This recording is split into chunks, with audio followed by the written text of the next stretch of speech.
Hi everyone and welcome to my channel. It's T Stanley again today. Just want to say welcome, and for those who are watching my videos for the first time, hello. And today I've got company, guys. Hi. Introduce yourself. Oh, it's Zoe. Yeah. Zoe, my little one. That's all you need to know. Anyway, the reason why I invited her, we're actually going to do like a seafood mukbang kind of thing. We don't have everything, but we just thought it would be nice if we are talking and then just munching on something. Yeah, so anyway, while we are gathering our thoughts and ourselves, I'll explain to you why Zoe is here today. Because obviously I'm a parent and Zoe is a young person. She's a teenager. So I just thought it would be nice if she can come and help me out on a certain topic.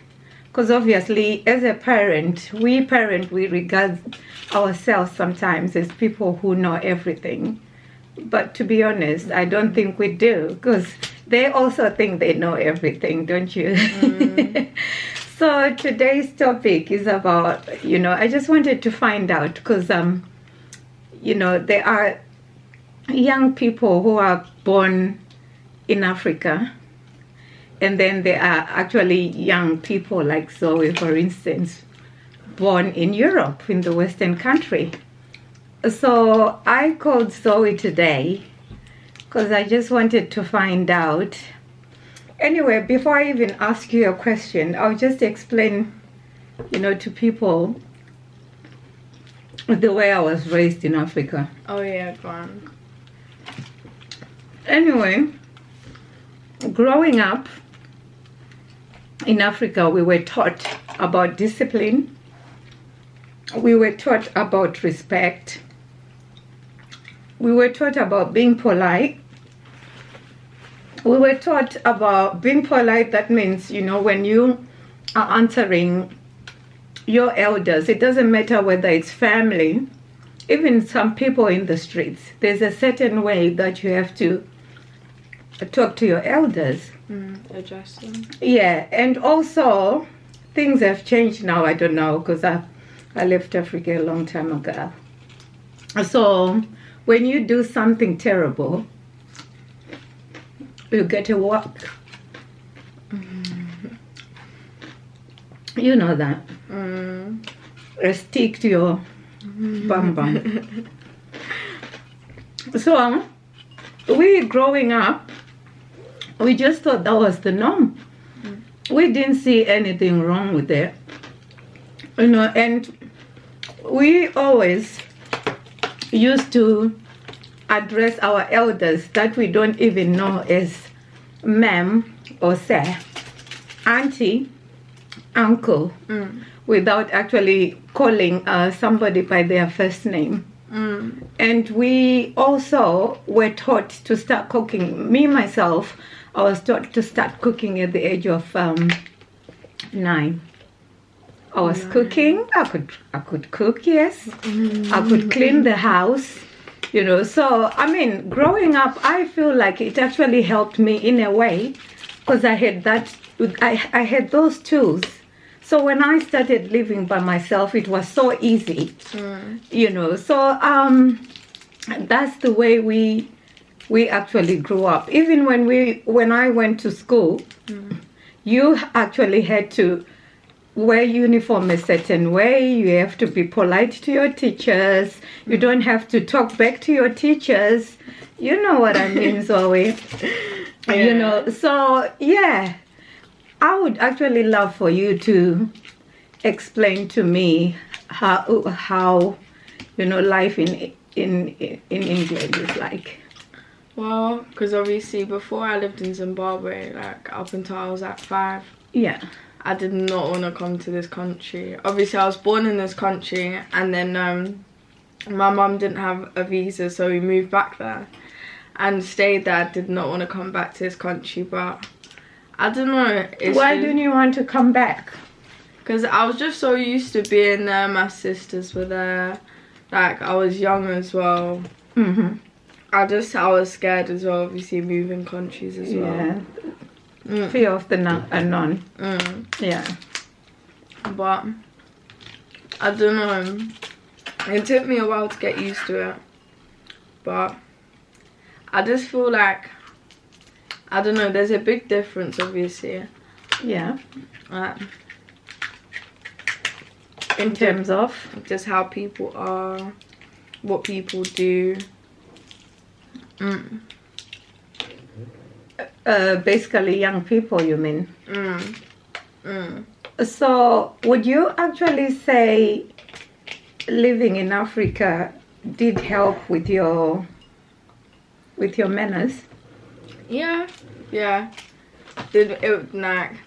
guess it did impact quite a lot. To how obviously I would react, because some of the way some of my friends react to their parents is crazy. So I feel like obviously growing up with that, I learned obviously not to have that sort of attitude, I guess.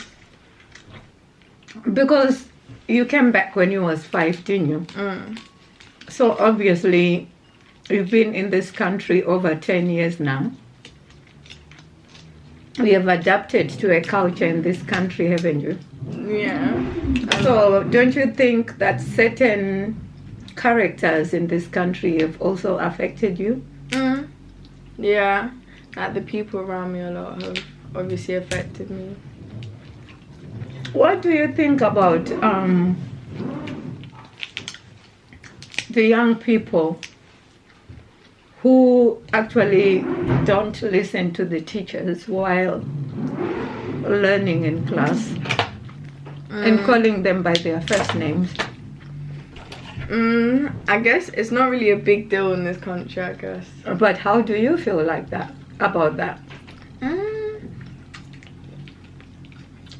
I don't know. Because you're one of them, aren't you? No, not even, but... Yeah, you obviously must have been also doing certain things in class that you, looking back now, you know that was wrong, don't you? Yeah, that I should not have done. Yeah. Phoebe knows, we got up to bad stuff in class. Yeah. But I don't know, yeah, no way, if it was in Africa, we could not go away with half of the stuff we did in class. And how do you feel about them young people who call people older than them, whether it's family, whether it's not family, by their first names? Because in Africa, we never used to call anybody by their first name. So how do you feel about that? If it's like a white family, I guess it's more like normal. Because I let you call me by my first name. I don't have a problem with that. Oh yeah. Yeah, but I forgot. I forgot. I was gonna say it's just an exception.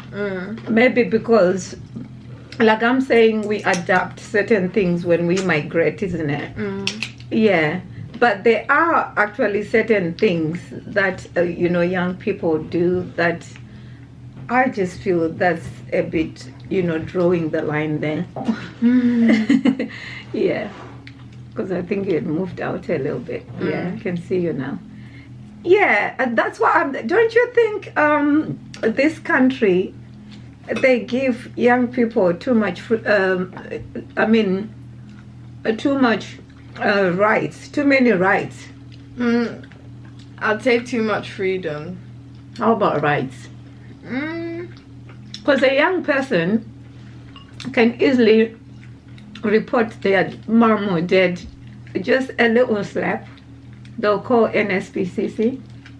No. I've heard stories. Yeah, that's I guess a bit too much, because people can get people in big trouble for stuff like that. Yeah, but there are young people, especially this this age group that I've told you about, whereby they are coming straight from Africa. They make new friends here. They start learning about the law in this country. I'll be like, wait, your mom can't slap you. They'll be like, oh, what, can I report it? Exactly. You find you find other young people who are like that. I've heard stories whereby parents have brought their young people here, and then just a little bit of discipline, not that a parent is abusing a young person, just a little bit of discipline. And then sometimes parents cross the line between discipline and abuse. Yeah, when you say that, what do you mean? Like black families as a whole, I guess, as a black culture. Yeah. Like you discipline your kids by like slapping them or something. Yeah. And then what's taking it too far? Like, because some people don't understand where to stop. Yeah. And what makes it fair for you to do that, if that makes sense. Yeah, that's true. Yeah, I mean, the stories are like that. The stories like that, then they're a bit of an exception, isn't it? Because obviously, you can discipline a child to a certain extent. Yeah. But not to proper abuse them. Yeah, just to know when to stop, where to draw the line. But I guess as well, there's some people that just them. Oh yeah, thank you. Them kids that are just about anything, they'll just want to report their parents. They just hate their parents.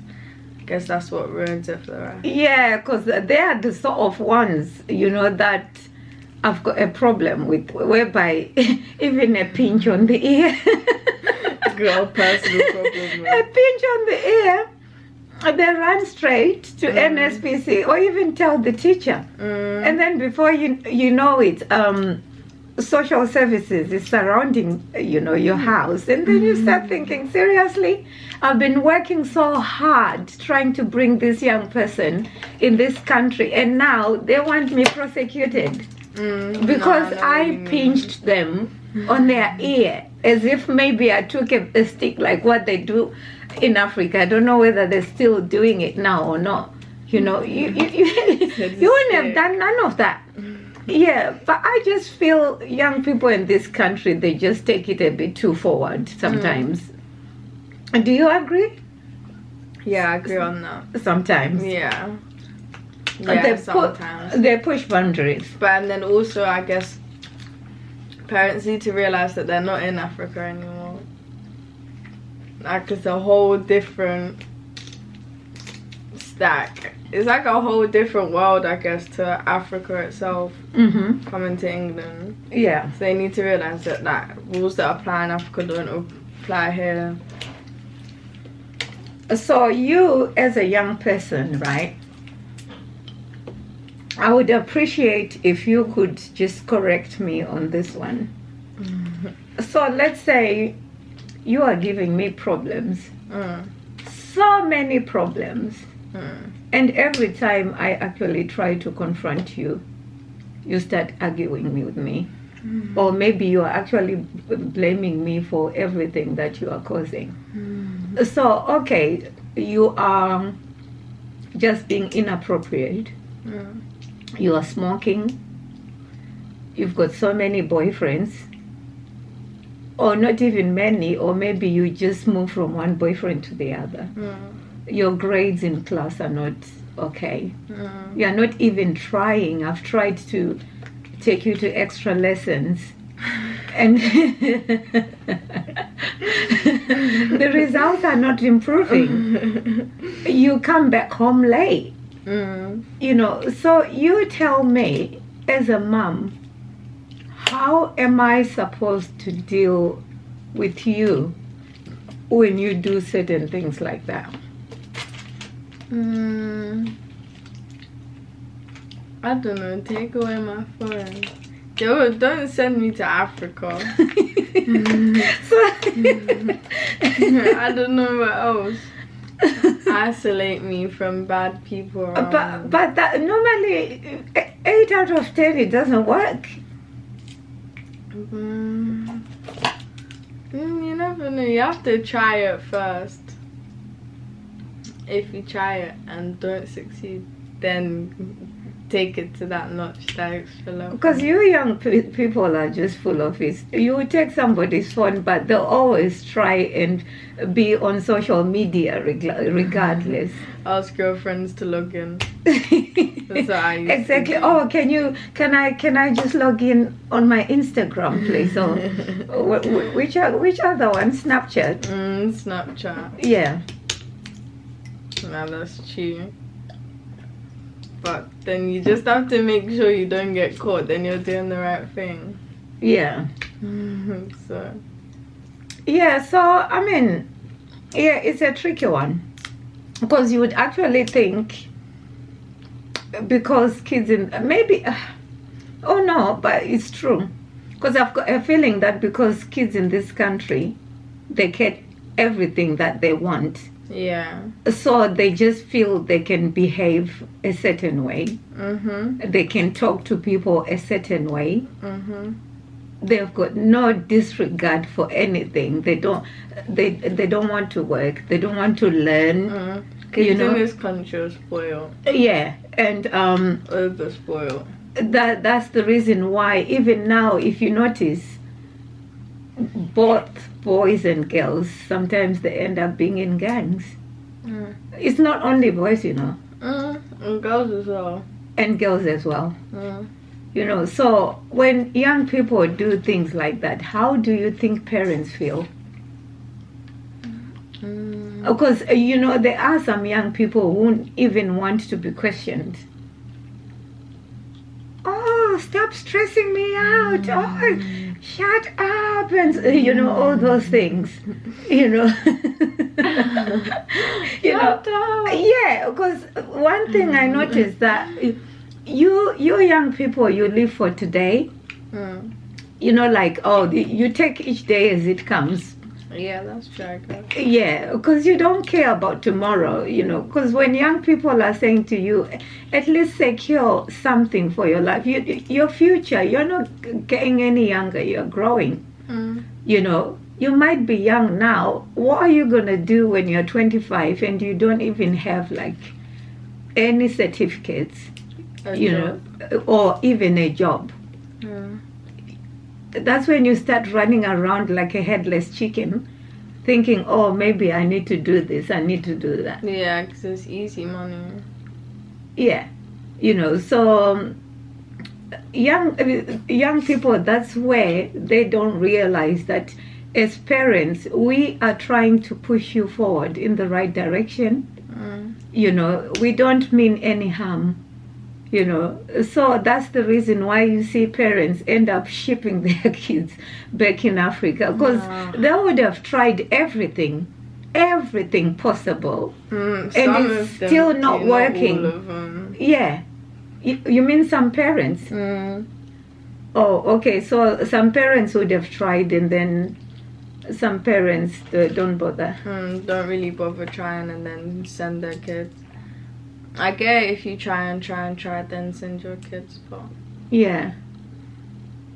Yeah, I mean, don't you think all those that do that would have tried and failed, and then they'll just see that as the last resort? Yeah, that is true. You know, to take, you know, their kids to Africa. Because I don't think... Would you send your kids to Africa? It depends, to be honest. It actually depends, you know, because there are some life-threatening situations whereby you just feel, you know what, I just have to do something here just to protect this person. You know, it's not like I am taking your passport and ripping it into two and saying, oh, you're not coming back to England. No, you will. You know, but that will be more like a cooling off period whereby, you know, I just need to see things differently when you are somewhere that's not more privileged than this country. You know, because whereas I feel this country, too many resources, too many. Even young people as young as 5, they've got gadgets. Yeah. You know, so yeah, you know. So anyway, this is quite a very interesting topic, because obviously, you know, it's interesting in the sense that you can't really. I mean, we've compared and we've seen the pros and cons of sending kids to Africa, and we've also seen the pros and cons of the kids that actually come in this country. I guess even with you can see like you have one side of your family, you know, that grew up in Africa, and then she came here, and then you have another one, that grew up here, you've always lived with. Does that sort of impact your decision about it? Well, it depends, because if the other one had actually come here, they could have easily changed for the worse. Yeah, that's true. Yeah, like what you said earlier, that it depends with somebody's character. Yeah. You know, that's very true. It also depends with somebody's character, because someone can come here, like we were saying, and they become a wild child, and then somebody can come to this country and they'll just maintain the behavior and characteristics that they had when they were in Africa. You know, so yeah, I mean, guys, help us. What do you think? I don't know. What do you think, guys? Leave down your comments in the description box down below. It's all the seafood. Because I mean, I think it's a very interesting topic, because there are so many parents out there who are impacted, you know, with this kind of topic. You know, so it would be interesting to know what other parents think and feel about the situation of young people who are born and raised in this country, being shipped maybe to wherever. Maybe it's not only Africa, and also young people born and raised in Africa who come in this country and start behaving so badly. So would like to hear from you, and then tell us your thoughts, or maybe you've gone through it yourself. Just let us know. And on this note, if you're liking my videos, please don't forget to subscribe. Tell them subscribe. And don't forget to actually press that notification button, and also thumbs up, and share the video. This is worth sharing, because you know somebody out there who's also going through a similar situation like this. So it would be nice just to share. I know we didn't cover everything. There might be a part 2. You know, we'll come back with another, because there's loads. You know, so that's the reason why I brought Zoe here, because I mean, it's always wise to interact with the young people so that you get a bit more understanding. 100%. You know, because we see things as parents, we don't see things as young people. You know, so when you talk to the young people, you get a bit of an insight into their little lives and what they are thinking. So yes, guys, share. You know, and on this note, I'll see you next time. See you later. Bye. Bye.